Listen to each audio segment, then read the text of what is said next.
had a great meeting today with the designer. We met all of them. We talked about all the challenges that we are facing during the design until the execution of the projects.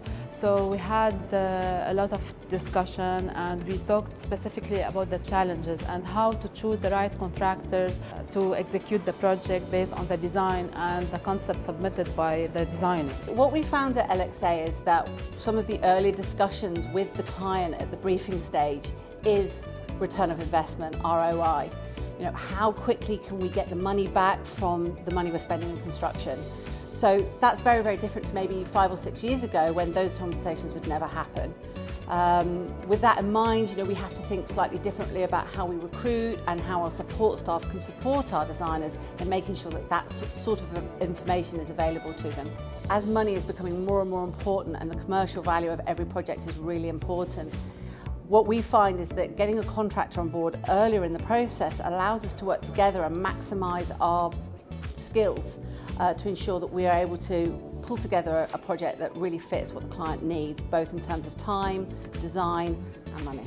We're all in agreement that there are pros and cons to the design and build. I think the major factor that we agreed upon was that for design and build to evolve in the future is to have more of an understanding, communication at the beginning of the projects, for the contractor and the design team to get together, to understand each of the skill sets, to create more of a selling point to the client rather than, yes, we can do it cheap and we can do it in the time frame agreed. I would go for like a 100% concept, and the concept design is essentially the birth of the idea, the birth of the concept of a particular space.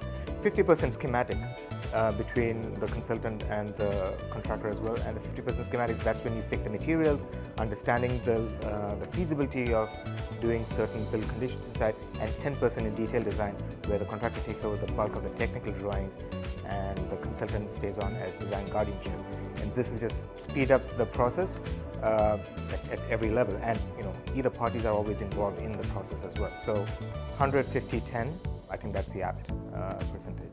So this is something that we're currently thinking of as well, and like developing that model. So I feel like one of the, like Rashik, for example, on the panel, he has a steady model that he's been following for a while, and he's sort of tried and tested it. Where we're at a little bit more of an initial stage where we're trying to see what's the model that works for us, because we're a smaller team, we're about 3 people, and you know, with our junior designers and an intern kind of on board. But it's the idea that how do we take this forward from concept to scheme to detail design? What parts of it get delegated to the contractor?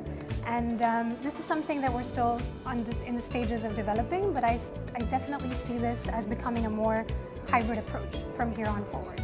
But as I mentioned, if designers can actually communicate with contractors from the beginning of the project, so let's say you're working in concept and you have the vision, but at an early stage you communicate, you talk to contractors, say, okay, this is what I'm thinking about. Do you think that this can be done within the given budget? What are the alternatives that you can propose here? So if this open dialogue starts happening at the beginning, it saves everybody a lot of time, and it also kind of protects the design, so you don't have to finish the project and then at the end you have to go through a value engineering exercise where maybe some of the design gets compromised. There are so many companies out there, but you don't really know until you sit and speak and you go like the possibilities are really endless. And in terms of a designer and what we go through in the project, to also hear it from other designers and contractors and to feel that you're struggling and everything is the same and shared with others really helps you and how to deal with this next and to communicate more and to actually collaborate more, because I feel like the best kinds of jobs are really never done alone. They are done with collaboration.